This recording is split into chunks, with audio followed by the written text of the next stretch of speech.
চলুন আজকে পনিরের একটা দুর্দান্ত রেসিপি করা যাক। এই রেসিপিটা করতে গেলে কী কী লাগবে আমরা সেগুলোতে চলে আসি। প্রথমে দেখুন এখানে আমরা কাঁচা কলা নিয়েছি, আলু নিয়েছি, টমেটো নিয়েছি, কাঁচা লঙ্কা, তেজপাতা, এখানে কাজু দিয়েছি। প্রথমে এই মশলাগুলোকে আমি ভেজে নেব এবং খুব বেশি এখানে ভাজবো না, হালকা করে ভেজে নেব। ভেজে নিয়ে এগুলো কী করবো, গ্রাইন্ডারে গ্রেট করে নেব।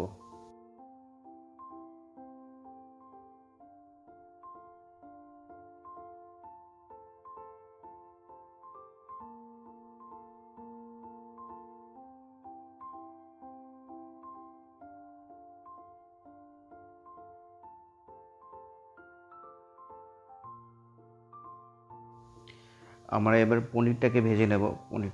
পনির দিয়ে দিলাম এখানটায়। পনিরগুলো মিডিয়াম সাইজ করে কাটা হয়েছে। পনিরগুলোকে আমরা লাল লাল হওয়া পর্যন্ত ভাজবো। গায়ে গায়ে যখন লাল লাল হয়ে যাবে তখন আমরা পনিরগুলোকে উঠিয়ে দেবো। আপনারা দেখতে থাকুন কীভাবে পনিরটা ভাজা হচ্ছে।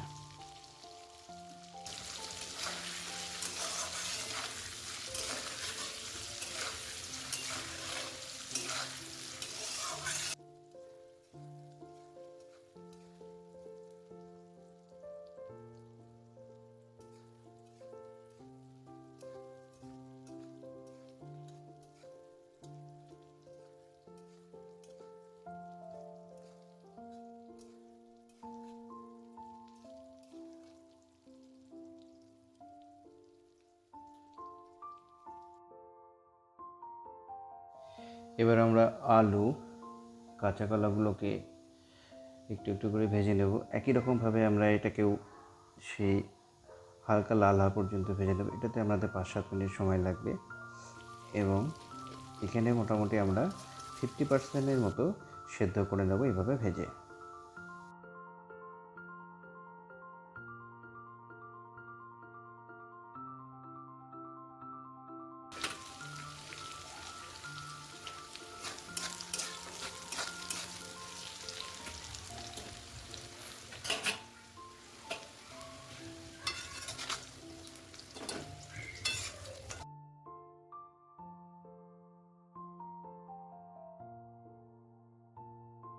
এবার মশলাটা আমরা গ্রেট করে নেব।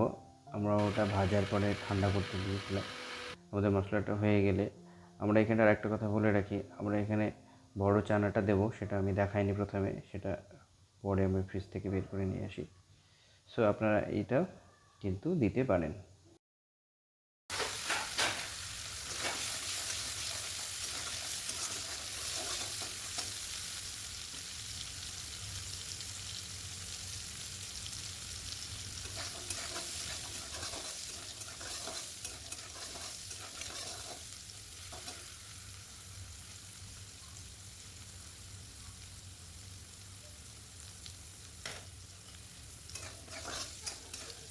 তো চানাটা ভাজা হয়ে গেলে আমি এবার গরম মশলা ফোড়ন দেব। গরম মশলা ফোড়ন দিয়ে আমি মশলাটা ছেড়ে দেবো, যে মশলাটা আমি গ্রেট করে বেটে রেখেছিলাম।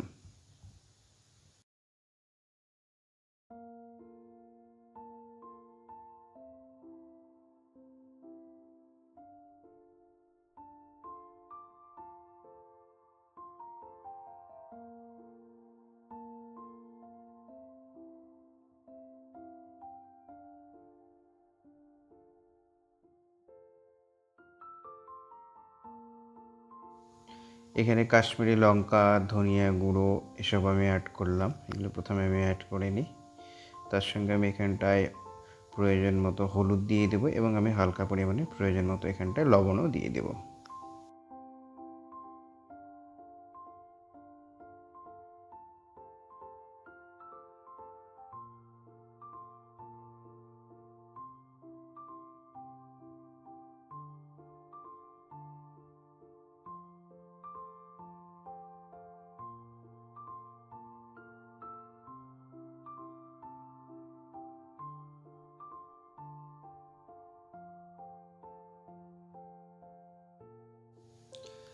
এবার আমি ভাজা পনির, আলু, কাঁচা কলা এবং চানাটা মশলার মধ্যে দিয়ে এইটাকে আমি এবার কষাতে থাকবো। যেহেতু আমি প্রথমেই ভেজে নিয়েছিলাম, তাই অল্প পরিমাণে জল দিয়ে আমি সিদ্ধ হওয়ার জন্য কষাতে থাকবো।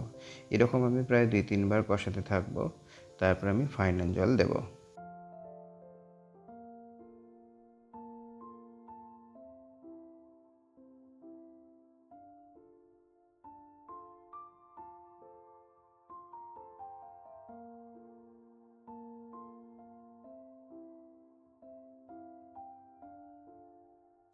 ভিডিওটা সম্পূর্ণ দেখুন, সম্পূর্ণ রেসিপিটা দেখার পর আর কাউকে জিজ্ঞেস করতে হবে না। মশলাটা খুব সুন্দর হয়। এইটাতে আর একটু গোলমরিচ যদি অ্যাড করা যায় তাহলে আরও খুব সুন্দর লাগে, তবে এটা খুব ঝাল ঝাল একটু হয়ে যায়। আমার ছেলে খাবে তাই আমি সেটা অ্যাড করি, আপনারা সেটা করতে পারেন, আরেকটু স্পাইসি হয় সেটা। এবার এইটা কষানো হচ্ছে, এরকম আমি প্রায় 2-3 বার এভাবে মশলাটাকে কষিয়ে কষিয়ে কষিয়ে কষিয়ে তারপর আমি ফাইনাল জল দেবো।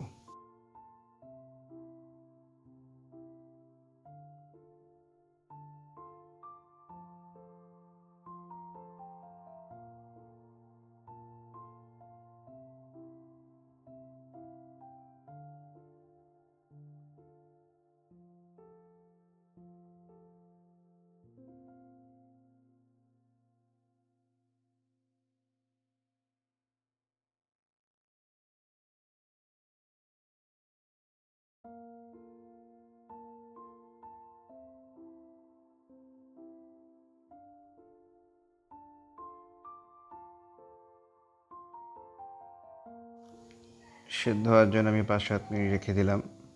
এভাবে ভালো 2-3 বার কষিয়ে কষিয়ে করলে মশলাটা বেশ মজাদার হয়, খেতে ভালো লাগে। রেসিপিটা খুবই সুন্দর হয়েছিল। আপনারা এটা ধৈর্য সহকারে একটু করবেন বাড়িতে, তাহলে রেস্টুরেন্টের স্টাইলের এই পনিরটা রান্না হবে।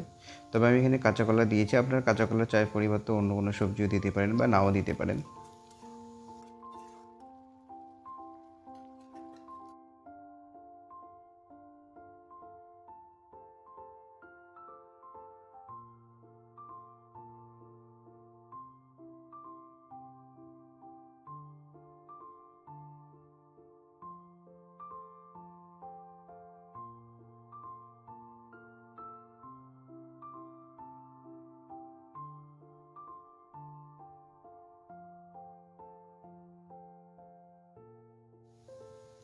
প্রায় কষানোর শেষের দিকে এইটা আমি ফাইনাল জল দিয়ে দিলাম। এখানে আরেকটা আমি জল অ্যাড করব। জল অ্যাড করে ফুটিয়ে আমি এইটা নামানোর আগে আমি অল্প পরিমাণে চিনি সেই জায়গাটায় মিশিয়ে দেব পনিরের মধ্যে, এবং তার সাথে আমি এখানটায় মেশাবো কি না, নামানোর 5-7 মিনিট আগে কাসুরি মেথি।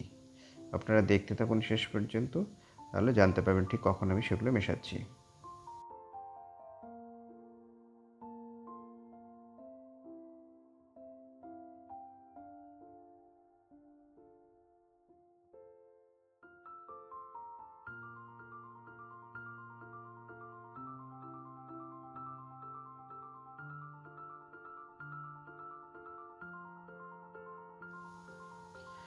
এত ধৈর্য সহকারে আমার ভিডিও দেখার জন্য আপনাদের অসংখ্য ধন্যবাদ।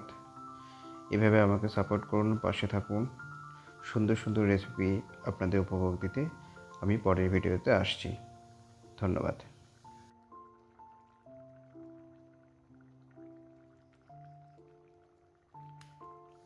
আপনাদের দিনটি শুভ হোক।